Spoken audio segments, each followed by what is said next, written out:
Oui, on peut parler de torche, hein, une torche qui éclaire les jeunes talents. Eh bien, c'est Henri Joff qui l'a porté jusqu'à Béthier.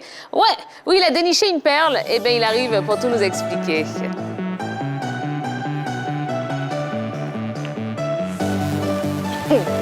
Salut Henri Joff. Salut Tia. Vous allez la bien? team. Salut. Ça va très bien. Et qu'est-ce qui vous fait rire? Je sais pas pourquoi ils sont en train de rire. Je sais pas. Yellow? Ah, il m'a moqué. Il vient Ah bon vraiment de Béthier. Pourtant, nous étions là ensemble hier.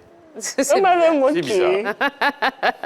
Bon, avant d'aller à Béthier, hein, vous êtes passé par le stade Robert Champroux de Marcory, où des talents d'avenir font plaisir dans le cadre du TIDA 2021. Bien évidemment, hein, le TIDA bat son plein au niveau du stade Robert Champroux de Marcory et nous sommes déjà à la fin du premier tour, c'est-à-dire de la phase de poule. Nous allons aborder maintenant les demi-finales et les deux derniers qualifiés sont les suivants, HB Academy du Nigeria et l'Étoile du Mandé du Mali. Voilà les deux équipes qui ont obtenu les deux derniers tickets qualificatifs pour les demi-finales. Les demi-finales qui se joueront demain très tôt, à partir de 8 h au stade Robert Champroux de Marcory, avec Volcan Junior qui sera opposé aux Nigérians de HB Academy et l'équipe de Sol FC, parce qu'il y a deux équipes ivoiriennes qui se sont qualifiées. Il s'agit de Volcan Junior et de Sol FC, et une équipe nigérienne, HB Academy, et une autre équipe malienne qui sont qualifiées. Donc, les demi-finales se joueront demain très très tôt au stade Robert Champroux de Marcory. Déjà à 8 h, il faut être présent parce que c'est la première demi-finale.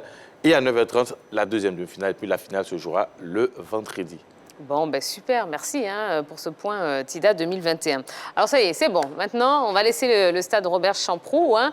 On va prendre la direction de Béthier. Vous y étiez et vous nous avez déniché un talent impressionnant, ma foi. Bien évidemment, Béthier, c'est une localité que je connais très bien. J'y vais souvent et c'est dans l'une de mes visites que j'ai découvert ce jeune garçon, Kassiadji Daniel, Samuel plutôt. Tout le monde dit du bien de ce garçon-là. Et bon, dans notre rubrique Talent de demain, nous avons décidé, vous avez parlé de torche, nous avons décidé d'allumer cette torche sur cette jeune pépite de Béthier. On va suivre l'élément et puis derrière, on en reparle.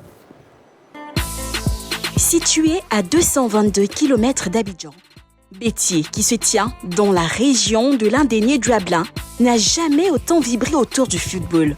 Et ce, depuis qu'une excitation peu commune grandit autour d'une pépite couvée au sein de l'Académie de football de Béthier. Un talent en herbe nommé Samuel Adjé Kassi, qui, au cœur de toutes les attentions, force l'admiration de toute une population. Il est jeune, talentueux, son prénom qui le prédisposait à adopter Eto'o comme boussole, c'est plutôt muet en petit Drogba, comme l'appellent ses admirateurs. Mais pour se présenter, qui mieux que l'objet de toute l'attraction? Je suis Kassi Adjé Adou Samuel Ignace. Je suis attaquant de l'Académie Football Club de Béthier. Je suis en classe de 4e au lycée Nana Adepois de Béthier. Son affirmation, c'est sur le terrain, balle au pied, que Samuel Adjé Kassi l'a construit avec des briques, d'une passion qui ne fut pas acceptée par ses parents, à l'image des grandes carrières connues. Et moi, je n'aime pas le ballon parce qu'il va aller jouer au ballon, il va se blesser et puis il va venir, tout ça là, ça sera sur moi. Donc, moi, je n'aime pas le ballon. À chaque fois quand il vient, il s'en va jouer, il vient, ses habits sont sales, je l'insulte. Pour sortir de la réticence parentale et laisser éclore son don, il a fallu le tact et la médiation de la direction de l'Académie Football de Béthier pour voir le jeune Samuel se défaire du premier obstacle sur le chemin de sa passion. On a vu les parents, on leur a montré le sérieux de notre projet. On leur a dit que c'était possible pour nous d'allier le sport et les études et puis donner deux chances aux petits. Il a un talent footballistique au-dessus de la moyenne. Cet attaquant qui cite Mauro Icardi comme son idole est considéré comme le plus talentueux de sa catégorie à l'AFB et les éloges ne tarissent pas à son égard. Quand tu le vois jouer, tu vas dire que c'est un véritable junior, mais pour le moment, il est encore pipi. Mais vraiment, je ne sais pas ce qu'il faut dire, il a de la qualité en tout cas. Mais il faut que vous-même vous le voyez jouer et puis vous allez l'apprécier aussi comme nous. Il est doté d'une intelligence au-dessus de la moyenne. Sa technique, balle au pied, c'est très intéressant. Sa lecture de jeu, puis sa vivacité. Et puis, il est extrêmement adroit devant les poteaux. Voilà. Il a dit un jour comme ça qu'il avait marqué 50 buts, mais c'est une réalité, il marque régulièrement. En plus de ses qualités sur la pelouse, Samuel s'est affiché comme un meneur d'hommes, de quoi emmener son entraîneur à lui confier le rôle de vice-capitaine. Une pépite, par contre, minée par des zones d'ombre, des faces à parfaire pour en faire le grand attaquant espéré par lui qui rêve grand. Bon, c'est qu'il doit améliorer dans sa manière de jouer. Comme il est encore petit, c'est de ne pas avoir peur. Voilà, mais nous sommes en train de le préparer pour ça, pour ne pas avoir peur. Lorsqu'on le met avec des gens qui sont un peu grands que lui, il ne faut pas avoir peur. Parce que souvent, quand nous partons à Abidjan, les catégories, quand on demande des matchs, parce qu'ici, nous avons nos enfants qui ont leur vrai âge, mais au niveau d'Abidjan, quand on arrive, on veut jouer un match, on trouve que ceux qui sont en face de eux, ils sont un peu grands que eux. Donc, il faut le préparer psychologiquement pour qu'il puisse aborder le match, de ne pas avoir peur, c'est tout. Pour qu'il soit un joueur complet, c'est qu'il doit améliorer, enlever un peu la fatigue en lui, la paresse, c'est ce que je veux dire. Mais comme il est encore petit, il sait qu'au fur et à mesure qu'il va grandir, tout va passer. Hier, opposé au choix de son fils, Dame Kadio, témoin du talent de son fils, est une mère fière qui n'hésite pas à prodiguer des conseils pour sa réussite. Aujourd'hui, on parle bien de mon enfant. Au début, j'ai refusé. Mais aujourd'hui, j'ai vu que vraiment, aujourd'hui, je peux dire que c'est grâce à lui que je suis en train de parler devant vous ici. Le chemin qu'il a pris là, il n'a qu'à continuer dans ça. Malgré qu'il va à l'école, vraiment, aujourd'hui, je peux dire, grâce à lui, je suis fière. Conscient des attentes placées en lui, le jeune footballeur promet redoubler d'efforts pour marcher dans les pas des plus grands attaquants qu'a connu la Côte d'Ivoire. Je vais ressembler à Didier Drogba parce que c'est un joueur de mon pays. Je suis fier de lui, je suis fier de mon pays. C'est à cause de moi aussi, je vais devenir comme lui. Pour que le monde voit que mon pays soit fier de moi et mes parents soient fiers de moi. Mon plus grand rêve, que je vais jouer dans un grand club, s'appelle le PSG.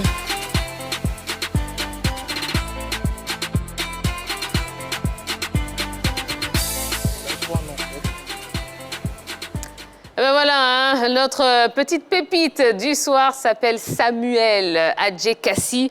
Alors Henri Jo, qu'est-ce qui a attiré votre attention déjà dans cette localité? Et puis comment est-ce que vous avez fait pour découvrir ce jeune Samuel?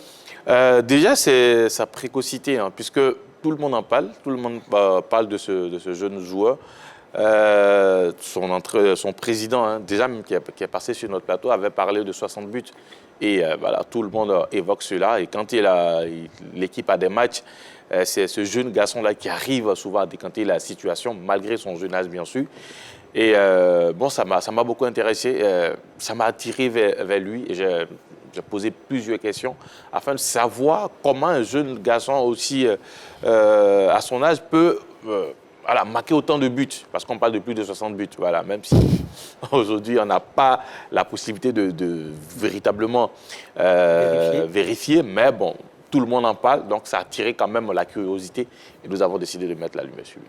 Bon, et le jeune Samuel, 9 ans, en classe de 4e. Bien sûr. Bon, c'est-à-dire que voilà, le talent est là et puis... La précocité. Ah voilà. oui, et puis il y en a dans la tête aussi. La tête, absolument. Ça va très Alors, Henri Jo, vous qui suivez le championnat, donc, avec votre œil d'expert, si vous deviez comparer ce jeune Samuel avec un joueur au plan local, est-ce qu'il a des similitudes avec un joueur?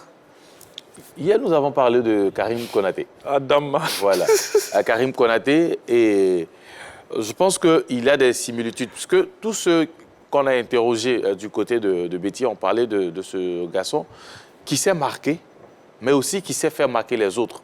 Et surtout, qui n'hésite pas, parce que c'est vrai, il faut être offensivement, il faut être bon, mais derrière, il faut être capable aussi d'apporter une touche défensive. Et il allie toutes ces qualités-là.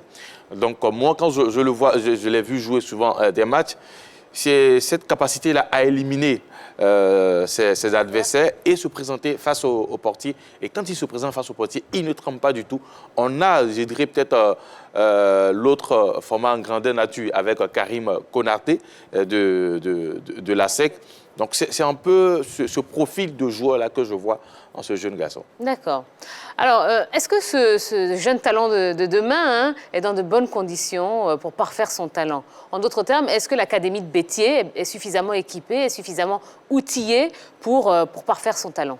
Ah, bien évidemment, je pense que déjà, sa situation fait que je me dis que c'est un garçon qui va aller loin parce que sa famille est dans la localité, donc du coup, il est avec son père et sa mère. Ensuite, l'académie vient de mettre sur pied un internat pour ses pensionnaires. Et même si les parents n'étaient pas présents dans la ville de Béthié, il allait être dans de très bonnes conditions avec l'internat du centre de formation. Et une bonne pelouse, on ne dira pas peut-être une pelouse aux normes FIFA, mais quand même, c'est une pelouse qui est acceptable et surtout qui permet aux jeunes d'apprendre.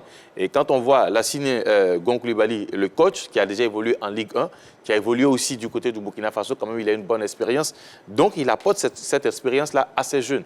Donc, je pense que toutes les conditions sont réunies pour que le jeune garçon puisse très vite apprendre et surtout apporter, surtout répondre aux attentes placées en lui.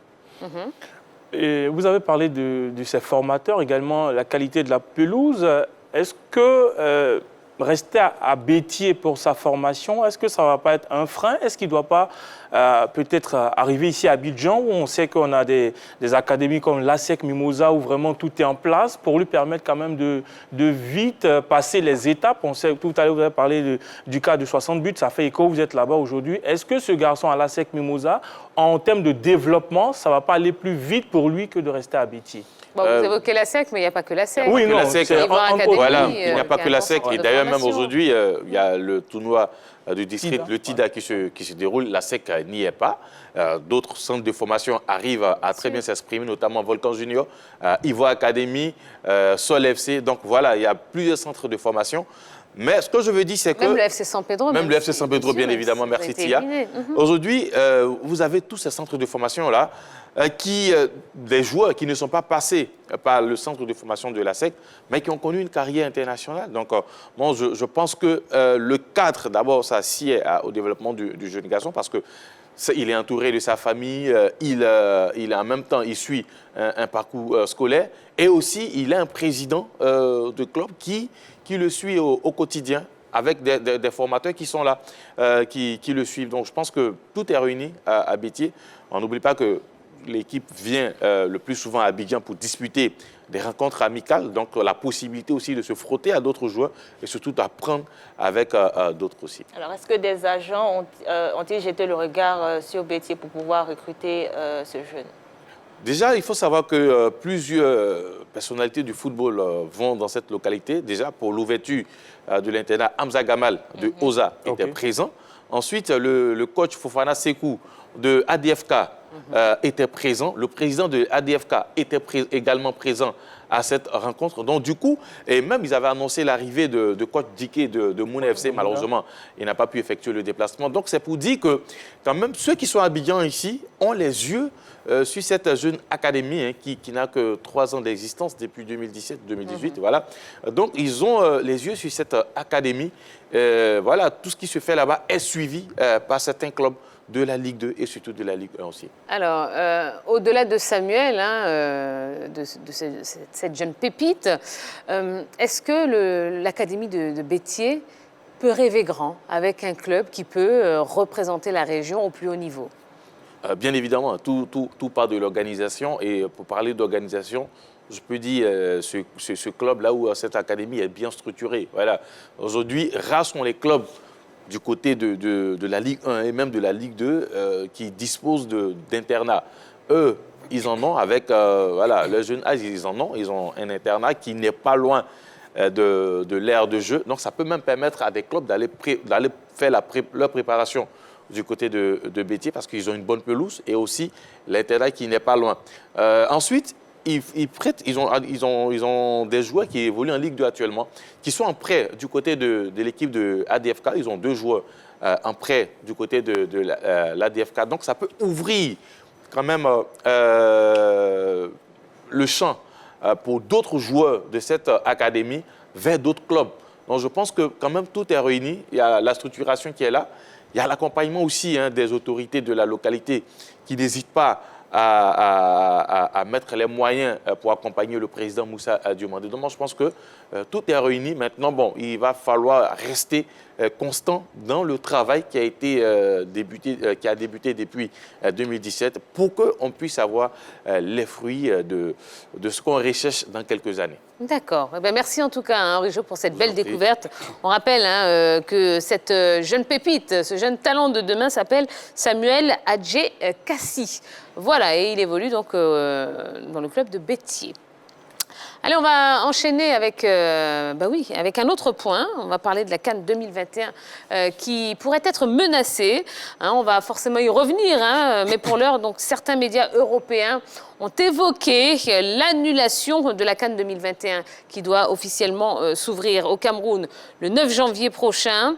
La raison, une pression de certains clubs européens qui évoqueraient la Covid-19 et le variant Omicron. Alors, pour vous, est-ce que cette alerte doit être prise de façon sérieuse? Pour moi, non. Est-ce que vous y croyez? Non, clairement non. C'est un prétexte pour moi pour mettre un coup de pression pour susciter l'annulation de cette grande fête du football africain. Il faut rappeler ce que c'est que le variant Omicron. C'est une mutation de la Covid-19, un variant donc de la Covid-19 qui se répand plus rapidement, mais qui ne manifeste pas de forme grave. Il faut rappeler que l'Afrique a quand même tenu face au Covid-19 tout simplement. On a pu avoir les ressources avec nos faibles moyens de faire face à cette maladie, à cette malheureuse pandémie-là. Et en plus de cela, il faut rappeler qu'au plan international, malgré la Covid-19, on a eu l'organisation des JO de Tokyo avec certaines restrictions. Qui ont suivi quand même un report. Oui, dans un premier temps, mais derrière, on a pu avoir l'organisation des Jeux de Tokyo. Donc, pourquoi est-ce que l'Afrique va se priver de sa plus grande fête du football, tout en sachant que ce variant n'a pas de forme grave ou n'est pas aussi mortel que la Covid-19? Donc, voilà, c'est tout un ensemble de questions qu'il faut mettre sur la table. Et je pense que pour moi, en tout cas, on doit organiser cette Coupe d'Afrique des Nations. Tiens, moi je dirais non. On sait que généralement les clubs européens souvent ont tendance à vouloir garder les joueurs africains au niveau de les championnats, surtout en janvier. Donc moi je pense que ce sont des rumeurs. Je pense que ce sont des rumeurs. Nos joueurs seront là. On ne va pas faire vraiment essayer de mettre la pression quand même sur la CAF, tout et tout le monde. Je veux dire à la CAF de prendre ses responsabilités aussi, de monter au créneau pour commencer à rassurer tout le monde. Parce qu'il a parlé de cas avec les JO. Oui, les JO sont tenus du côté de Tokyo, donc il n'y a pas eu de souci. Aujourd'hui, on évoque, on avait parlé, on a lu ça et là, la CAN qui allait se dérouler entre parenthèses du côté du Qatar. C'était des rumeurs. Aujourd'hui, on nous sort encore, est-ce qu'on va annuler? Moi, je pense que non. La CAF doit prendre ses responsabilités, monter au créneau, commencer à rassurer tout le monde. Parce que quand je regarde, je pense que la CAN va se dérouler au Cameroun. D'accord. Yellow? Je pense que c'est pas... Vous y croyez ou pas? On doit s'inquiéter ou pas? Oui, on doit s'inquiéter parce que la Covid est une maladie très sérieuse. C'est vrai que ce que Balo a dit, il a dit que c'est pas la forme, la mutation ne donne pas la mort, etc. Mais la Covid est une maladie sérieuse. On a vu des pays maghrébins qui ont refusé que leur sélection sorte du pays à cause de cette maladie. Là, on a vu des pays qui ont refusé même certaines compétitions sur leur territoire à cause de cette maladie. Donc, il faudrait prendre il faudrait véritablement la prendre au sérieux. Il parlait tantôt des JO qui ont subi une annulation pour qu'elle se fasse un report pour qu'il se tienne cette année. Il y a eu aussi au Cameroun le report aussi de la CAN, mis à part les infrastructures. Il y a eu la cause de la Covid. Donc c'est très sérieux à prendre quand même. Allez, rapidement, je pense qu'il ne faut pas s'inquiéter. Il ne faut pas s'inquiéter parce que déjà, presque tout a été mis en place. Et puis, on sait que, comme Dosles l'a dit, on sait que les clubs européens ont du mal à laisser les joueurs africains pendant cette période de décembre à janvier, à février, tout ça. Donc, je pense que c'est une sorte de communication pour essayer de pousser la FIFA, parce qu'ils ont écrit, selon ce que nous avons vu, pour l'instant c'est dans les médias, ils ont essayé de faire partie des courriers à la CAF et à la FIFA pour annuler la CAN. Bon, moi je pense que c'est juste de la communication, et puis derrière... Pour l'instant, le Cameroun n'en parle pas. Donc, et puis même la CAF n'a même pas évoqué le sujet. Justement, voilà. C'est vrai qu'au Cameroun, nous avons joint un confrère, Marc Chouamot, donc journaliste de sport sur Canal 2 International et président de l'Association des journalistes sportifs du Cameroun, branche du littoral. Eh bien, voici ce qu'il nous a dit. Syrah parlait de rumeurs. C'est vrai qu'on a vu cet article de RMC Sport qui a été relayé par beaucoup de médias européens. Mais au Cameroun, actuellement, ça ne fait ni chaud ni froid. Je vous le dis clairement parce que actuellement, on a des signes visibles que la CAN aura lieu ou va se tenir ici le 9 janvier prochain.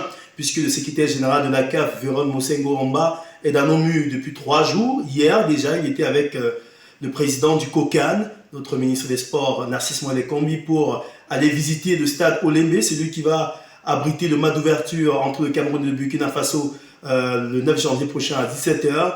Eh bien, comme il y avait des soucis au niveau des alentours du stade et autres, on a pu avoir des images qui donnent fière allure et qui montrent que ce stade n'aura pas de soucis le jour J, concrètement. Et puis également, la liste des arbitres est sortie au niveau de la CAF, 64 officiels, dont 3 arbitres camerounais pour cette CAN-là. Je ne sais pas trop pour les arbitres ivoiriens, mais bon. Et puis aussi, au niveau des accréditations, on en sait un peu plus, puisque sur les 700 demandes des journalistes camerounais, 450 ont été retenues. Pour la presse étrangère, on parle de près de 1200 candidatures ou demandes d'accréditation et autres retenues. Donc, en gros, on aura 2000 médias maximum au Cameroun pour cette CAN. Donc, tout concourt vers le coup d'envoi de cette Coupe d'Afrique des Nations. Donc, je pense que c'est beaucoup plus une spéculation. La CAF que nous avons approchée dit ne causer qu'avec les confédérations ou bien avec la FIFA. Elle ne discute pas avec les clubs. Donc là, et aussi, il y a un règlement au niveau de la CAF, c'est prévu dans ses statuts. Les clubs se doivent de libérer les joueurs 2 semaines avant le coup d'envoi de la compétition. C'est bien clair dans les statuts. Donc, ça, c'est un combat qui n'est pas le nôtre. Et je pense que la CAF doit gagner clairement à maintenir cette CAN au Cameroun parce que les raisons évoquées, Covid-19 et autres, non seulement sur le continent et chez nous, on n'est pas assez touché, mais le protocole mis en place par le ministère de la Santé avec des tests pour tous les supporters, des tests de moins de 48 heures pour tous les supporters avant le match où ils souhaitent assister, sont donc automatiques. On a vu ces réglages lors du dernier match Cameroun-Côte d'Ivoire, ici pour les éliminatoires de la Coupe du Monde. Il n'y avait pas de passe-droit. Tout le monde y était, en plus des cache-nez et autres. Je crois que le dispositif, il est clair. La CAN sera sucrée le 9 janvier prochain. Voilà, donc c'était notre confrère Marc Chouambo, journaliste sportif sur Canal 2 International, donc du côté du Cameroun. Alors, après avoir entendu les propos de ce journaliste, est-ce que vous êtes serein? Est-ce que vous avez encore des zones de doute? Qu'est-ce qui vous anime là? Non, pas du tout. On est plutôt serein. Ça prouve que l'opinion au Cameroun est partante pour cette Coupe d'Afrique des Nations-là. Il a évoqué que leur ministère de la Santé, que les autorités camerounaises seront prêtes à prendre les mesures nécessaires pour que cette fête du football puisse avoir lieu. Mais j'aimerais réagir par rapport à la position des clubs européens et des médias européens. Alors au niveau, il y a du 2 poids 2 mesures. On se souvient que pour les JO de Tokyo, il y avait une opinion japonaise qui était contre l'organisation des Jeux Olympiques de Tokyo. On s'en souvient très bien. Et à ce niveau-là, ils avaient évoqué tout simplement qu'il y aurait des retombées financières conséquentes sur les JO de Tokyo. Donc à ce niveau-là, c'est du 2 poids 2 mesures. On ne peut pas nous dire qu'on peut organiser les JO de Tokyo contre l'opinion japonaise et ne pas organiser la Coupe d'Afrique des Nations, alors que véritablement les Camerounais sont partants, sont prêts à prendre des mesures pour assurer cette fête-là. Par rapport à l'opinion japonaise, je tenais à signifier qu'ils ont signé une pétition et c'est par rapport à la pétition qu'ils ont tenu à organiser les JO. C'est-à-dire ceux qui étaient contre l'organisation des JO, le taux de ceux qui étaient contre l'organisation des JO était faible par rapport à ceux qui voulaient l'organisation des JO. Donc, attention, il y avait des sondages. En tout cas, pour ce que les médias nous ont ramené comme information au niveau de Tokyo, c'est que la tendance était pour qu'on n'organise pas les Jeux Olympiques de Tokyo par rapport à certains... On parle de pétition, on me parlait d'une tendance. On me parle de pétitions qui ont été signées, donc on parle de chiffres. Oui, les pétitions, oui, mais il y a les sondages. Les sondages aussi ont leur valeur et les sondages disent que l'opinion en majorité n'était pas pour l'organisation des Jeux. Je n'ai pas cette information. Par contre, il parlait, le Camerounais parlait d'un texte de la CAF qui disait que les clubs devaient libérer 2 semaines avant le début de la CAN. Par contre, la FIFA, depuis août 2020, selon les règles assouplies par la FIFA, les clubs ont le droit de retenir leurs salariés si une quarantaine d'au moins 5 jours est obligatoire à compter de l'arrivée sur le lieu où est censé se disputer le match de l'équipe nationale du joueur ou sur le lieu du club de celui-ci à son retour. C'est-à-dire que la CAF a ses textes, la FIFA aussi a ses textes, donc il faudrait que les clubs s'entendent avec les sélections nationales. Non, mais pour cette règle, quand même, ça concerne les zones rouges. Et je ne pense pas que le Cameroun soit dans une zone rouge. Et pour rejoindre quand même ce que Balo disait, c'est que vous avez quand même un pays qui décide d'accueillir tout le monde pour l'organisation d'un événement international. Et là, on nous sort des articles pour dire, parce que pour l'instant, jusqu'à présent, que ce soit la FIFA et la CAF, rien d'officiel n'a été publié. Ce sont juste des rumeurs au niveau des clubs européens et surtout des médias européens. Donc vous avez un pays qui veut accueillir tout le monde, mais on essaie quand même de titiller les gens pour dire, ben voilà, nous ne sommes pas d'accord, nous ne voulons pas que cette compétition ait lieu. Par contre, on a eu un autre pays qui ne voulait pas du tout, le Japon, parce que quand même si c'est deux personnes qui ont revendiqué, ces deux personnes-là quand même ont droit d'exister. Mais vous avez donc un pays où certaines personnes n'étaient pas d'accord pour l'organisation d'une compétition, mais on a eu un lobbying autour pour dire il y aura des retombées financières, il faut qu'on organise les JO. Et ça a été organisé, tout le monde a participé. On a vu que ça a été une grande fête. Par contre, du côté de l'Afrique, on essaie de créer cette sorte de pression pour faire annuler la compétition. Je pense que ce n'est pas la bonne méthode. Il faut laisser les joueurs venir participer à la CAN, parce que si on se souvient très bien aussi, Jürgen Klopp, récemment, l'entraîneur de Liverpool, avait qualifié la CAN de petite compétition. Ouais. Et ça a valu une réponse de Aliou Cissé, le sélectionneur sénégalais. Donc, je pense que déjà, l'idée que se font plutôt les Européens sur cette compétition-là, elle est connue, et il ne faudrait pas aussi essayer de jeter l'huile sur le feu. D'accord. Bon, de toute façon, je pense qu'on reviendra dessus en long, en large et en travers, puisque pour l'instant, au moment où on parle, la CAN aura bel et bien lieu. On rappelle que le coup d'envoi, donc, c'est le 9 janvier prochain, et ce sera évidemment sur la 3. Bien évidemment. Voilà, on en garde un petit peu pour demain. Vous voulez trop parler là, non, on en garde un peu sous le pied. Voilà, allez.